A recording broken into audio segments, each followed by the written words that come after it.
A formação de preço, né, ela envolve diferentes aspectos, né? Você tem o aspecto financeiro, né, porque a empresa tem que dar lucro, percepção de valor, ou seja, como é que o meu cliente vai perceber o valor naquele produto ou naquele serviço. E tem a visão estratégica, qual é o meu objetivo corporativo com a minha precificação, onde eu quero chegar com a precificação. Essa talvez seja uma demanda pouco trabalhada pelas empresas, elas fazem estratégia, mas pouca estratégia de precificação. E a própria posicionamento do meu preço, do meu produto e serviço frente aos concorrentes. Né? Então, são esses 4 aspectos que são fundamentais. É engraçado que a maioria dos alunos aqui da FGV, eles acabam me perguntando sobre planilhas financeiras. A maior parte das dúvidas é, caramba, Fabiano, me ensina como precificar, o que eu tenho que colocar, qual cálculo eu tenho que fazer. Mas uma das abordagens que eu falo em sala de aula é, a minha preocupação não é calcular preço. A minha preocupação é como fazer com que a variável preço se torne menos relevante no processo decisório do cliente. Esse que é o aspecto fundamental. Ou seja, quando você compra um produto ou serviço, você analisa diversas coisas. O preço é uma das variáveis que você usa. Só que se a gente torna a variável preço menos significante no processo decisório, mesmo que você erre no preço, você vai conseguir vender. Né? Pensa nas grandes marcas, né? Louis Vuitton, Dolce & Gabbana. Se ela errar no preço em 20%, 30%, 40%, ela vai continuar vendendo. Por quê? Porque a marca dela é muito forte. Quanto menos marca, menos percepção de valor você tem, a tua margem de erro fica menor ainda. Eu acho que quando a gente vai formar preço a partir de custo, né, a gente primeiro tem que entender qual é o nível de comparabilidade dos meus produtos frente aos meus concorrentes. No comércio e na indústria, você tem um nível de comparabilidade de preço maior. Então, a tua formação de preço ela tem que estar bem mais ajustada, bem calculada.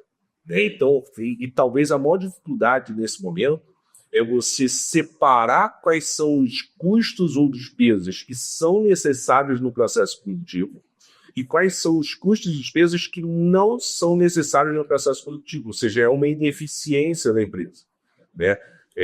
Então, numa brincadeira, se você começa a ter muita ineficiência, ao calcular preço baseado em custo, você acaba perdendo competitividade. Então, na indústria, no comércio, esse grau de comparabilidade torna tudo pior. Em serviço, a gente tem uma dificuldade de custo maior, porque existe uma variabilidade de custo maior.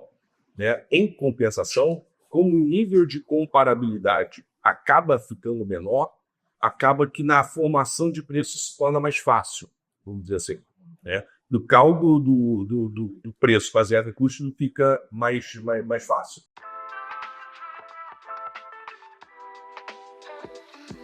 No comércio, né, acaba sendo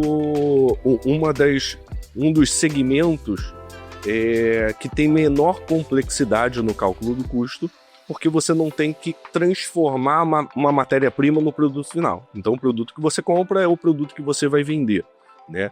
E aí você só precisa colocar todos os custos administrativos de vendas, etc. Tá? Quando a gente vai para a indústria, o nível de padronização ele se torna imperativo. Então você tem que ter uma ficha técnica dos produtos, roteiro de produção e tudo mais.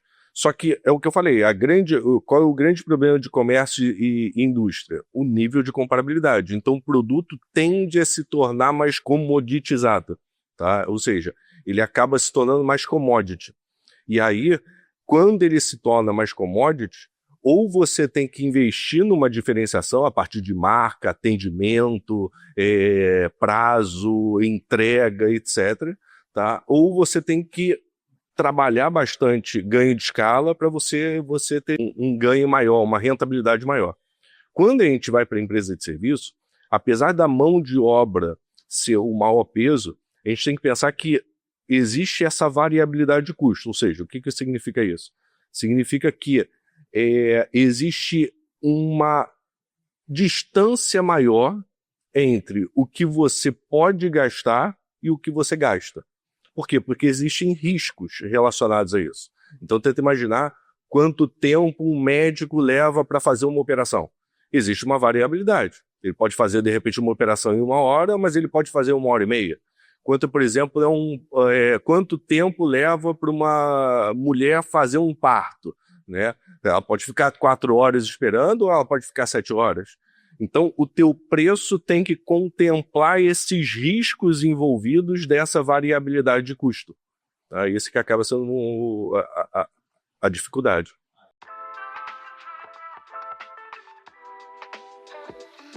Uma coisa que talvez seja interessante o público entender é que a forma como o preço vai ser disponibilizado para o cliente é o que muda tudo. Então vamos dar alguns exemplos. Vamos imaginar que o teu preço é R$10, mas se você pagar a prazo, vai ser 12. Esse é o primeiro exemplo. O segundo exemplo é, o teu preço é R$12, mas se você pagar à vista, vai ser R$10.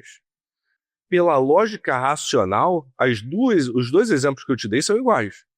Só que ó, o primeiro exemplo, você está punindo o teu cliente.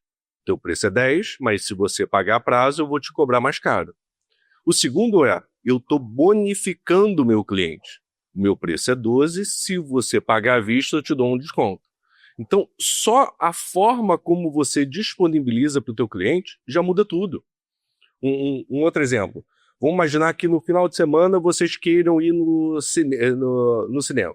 Mas antes de ir no cinema, vocês vão almoçar numa churrascaria. Vocês vão comer muito. A gente vai comer até quase passar mal. A gente vai chegar no cinema completamente sem fome. Mas a gente quer comer uma pipoquinha, que sempre é bom. Quando a gente chega no caixa, tem a pipoca pequena, a média e a grande. Naturalmente, a gente compraria mais barato. Só que aí vai estar lá a pipoca pequena 16, pipoca média 18, pipoca grande 20. Ou seja, ele organizou os preços de uma maneira que, mesmo que você não esteja com fome, você vai comprar a pipoca mais cara. Ou seja, ele manipulou a tua mente, ele usou o preço para que você achasse que a pipoca mais cara seria mais vantajosa para você. Então, eu acho que talvez o maior erro que eu vejo nas empresas é que dentro das empresas você tem uma racionalidade que não é a mesma usada pelo seu cliente. Então, você tem que pensar não como você pensa, mas como o seu cliente pensa ao comprar um produto ou serviço. Tá? Um segundo erro que eu acho muito comum é essa mania que a gente tem de achar que preço é a variável mais importante no processo decisório. Então, qual é o grande hábito que se tem? Se eu estou vendendo pouco, se eu estou vendendo menos, eu tenho que dar desconto para vender mais. Então, a gente cria um hábito desse uso do desconto de forma indiscriminada, né?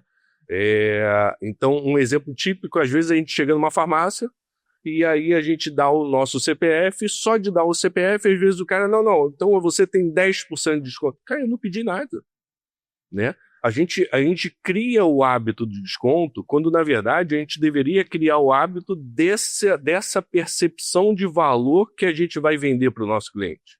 Então, muitas vezes é interessante dizer não. Eu sei que o não, para muito empresário, para muita gente do comercial, dói, né? Porque, caramba, eu vou perder uma venda. Mas quantas vezes eu já cheguei numa loja, pedi desconto, o cara falou, não, tudo bem, eu vou comprar da mesma maneira. Né? Então a gente tem que entender a mente do nosso cliente.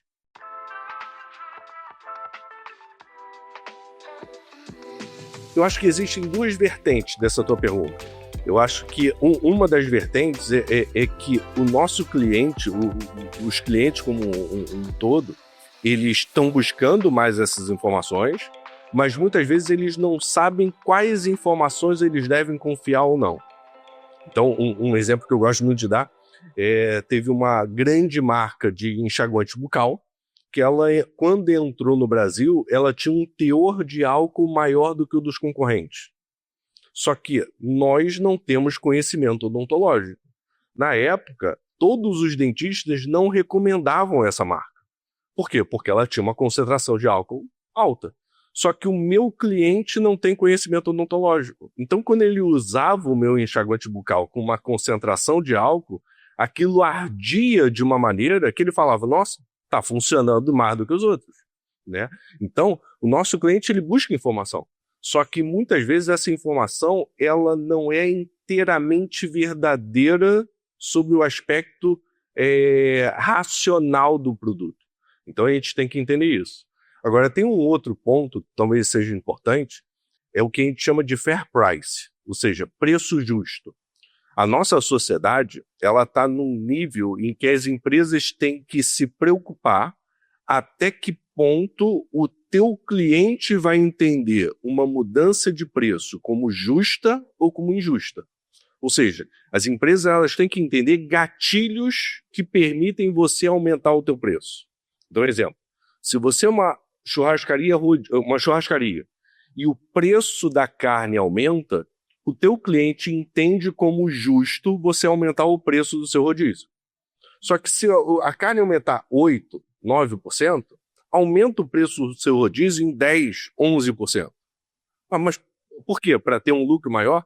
Não, porque quando aumentar o teu aluguel, quando aumentar a tua luz, quando aumentar o salário do teu funcionário, quando aumentar outros custos que o teu cliente não enxerga, você já fez uma gordurinha que permitiu o teu aumento. Então, quando aumentar o aluguel e você tentar aumentar o preço, o teu cliente, mas por que tu está aumentando o preço? No supermercado a carne continua igual? Ele não entende os outros custos.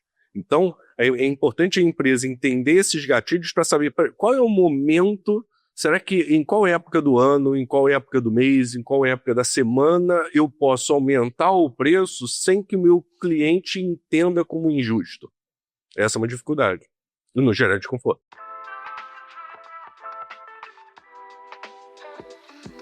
Um exemplo que eu uso muito é o seguinte, como é que você quer gerenciar a sua empresa? Quando você anda de bicicleta, você consegue olhar 360 graus para qualquer lado. Tá? E você anda de bicicleta por feeling. Ou seja, eu estou sentindo esse pneu arrastar, eu acho que o pneu está furado. Quando você vai para um carro, você já não olha 360 graus. Você pode olhar para o lado, para o teto não adianta, para o chão você não consegue. Opa, limitei o meu campo de visão, já preciso de indicadores de performance, né? E eu não vou andar de carro por feeling. Será que o tanque está vazio? Será que eu estou a 80 por hora? Não dá. Quando você vai para o avião, o campo visual é zero. Né? Até porque no dia que um piloto falar que pousa em Congonhas olhando a janela, eu vou me desesperar. Né? A janela é mero supérfluo, ele nem precisa da janela. Né? Então eu preciso de indicador de performance para tudo. Então a primeira coisa que eu falo nas aulas de gestão é: você quer pilotar a tua empresa como bicicleta, como carro ou como avião? Né? Então tem muita empresa que cresce e o cara acha que continua sendo bicicleta. Não pode. Né? Não é mais por feeling. Aquela empresa que faturava 100 mil por mês, 50 mil por mês, agora está faturando 1 milhão. O que antes você controlava, contas a receber, contas a pagar, estoque, funcionário, agora não dá. Agora você já tem que delegar. Ao delegar, você já precisa de ferramentas de controle. Ferramentas para monitorar, ferramentas para avaliar desempenho. Então a frase principal é: você só gerencia aquilo que você controla. Muita gente acha que gestão é tomar decisões. Não. Gestão é você saber o impacto daquela decisão no resultado. Se eu der um desconto, qual vai ser o impacto no lucro e quantas unidades eu vou ter que vender para manter esse lucro? Se eu demitir, qual vai ser o custo de demissão e qual vai ser o impacto no engajamento dos outros funcionários, quanto vai ser a redução de custo. Né? Então, se você... eu vou colocar totens de atendimento. porque aí eu vou economizar custo porque eu não vou ter um funcionário. Tá bom, mas o totem, de repente, não te permite você incrementar o teu ticket médio, porque com um vendedor você pode, não, quer uma sobremesa, você quer um refrigerante, pô, essa nova bebida que a gente está oferecendo, esse chocolate, o totem não permite fazer isso. A gestão ela está baseada nesse controle.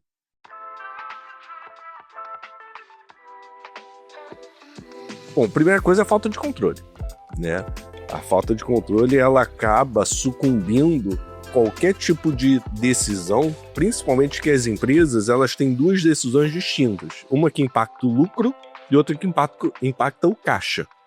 Então, às vezes você tem empresas lucrativas com problema de caixa, às vezes empresas com bastante caixa, mas com um lucro maravilhoso, né? Então, a primeira coisa é ela controlar os impactos tanto no DRE, no resultado, quanto na geração de caixa. Um segundo erro bastante comum é como a gente se acostuma a gastar.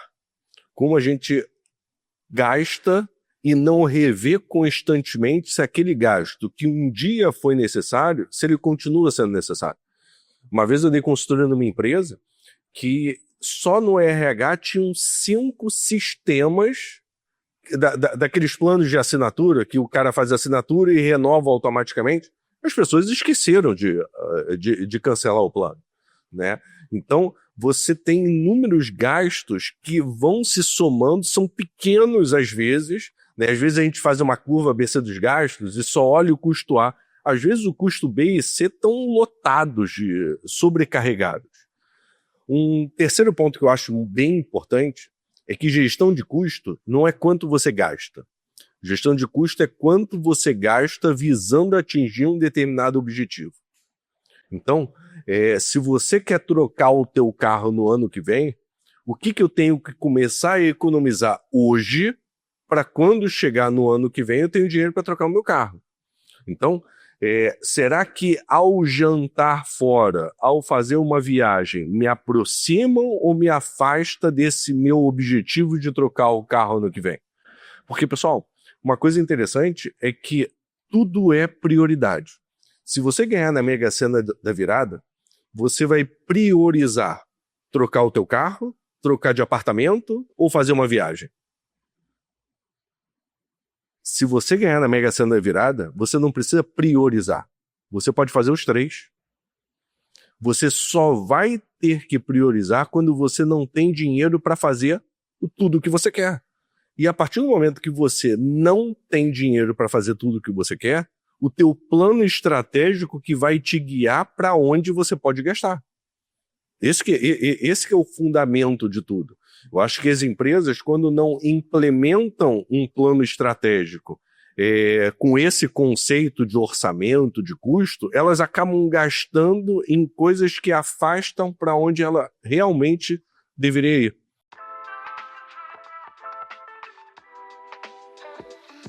Em alguns momentos, a empresa ela pode preterir a parte financeira em prol de algum objetivo estratégico, mas tem que ter esse objetivo estratégico, né? Então, por exemplo, eu quero ganhar market share no mercado de Vitória porque eu estou entrando no mercado de Vitória. De repente, você pode, durante um certo tempo, ter prejuízo porque você tem um objetivo primário de ganhar market share. Pode acontecer. No início da vida de uma empresa, até ela ganhar corpo, até ela ganhar experiência, até ela ganhar volume, ela também vai ter aquele prejuízo, então ela tem que ter capital de giro suficiente até o momento que ela vai ter lucro. Agora, outros exemplos que eu posso pensar é só exemplos pontuais de repente, algum produto ou algum serviço dentro do teu mix de produtos dá prejuízo. Então, por exemplo, quando você usa estratégias de preço de produto isca. Então, você numa padaria, o pãozinho dá prejuízo, mas permite que, ao sentir o cheiro daquela fornalha, você compre diversos outros produtos porque incentiva a sua fome, tá? Então, a princípio, a empresa, além de dar lucro, ela tem que dar um EVA positivo. que é um valor econômico agregado positivo. Mas, pontualmente, ela pode, estrategicamente, ter prejuízos visando esses objetivos.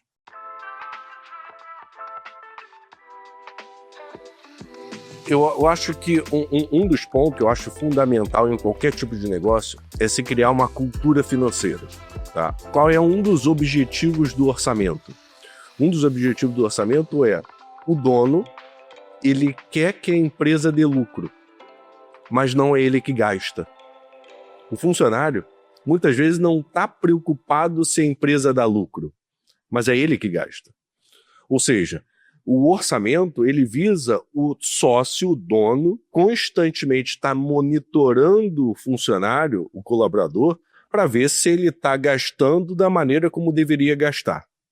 E por que isso é importante? Porque se você não criar uma cultura financeira dos seus colaboradores realmente entenderem a necessidade da empresa dar lucro, entenderem o propósito da empresa de atender bem o cliente, de agregar valor, ela vai perder esse tipo de controle, né? Então, quanto mais o funcionário estiver engajado financeiramente nos objetivos da empresa, nos objetivos corporativos, melhor vai ser a gestão de custo da empresa.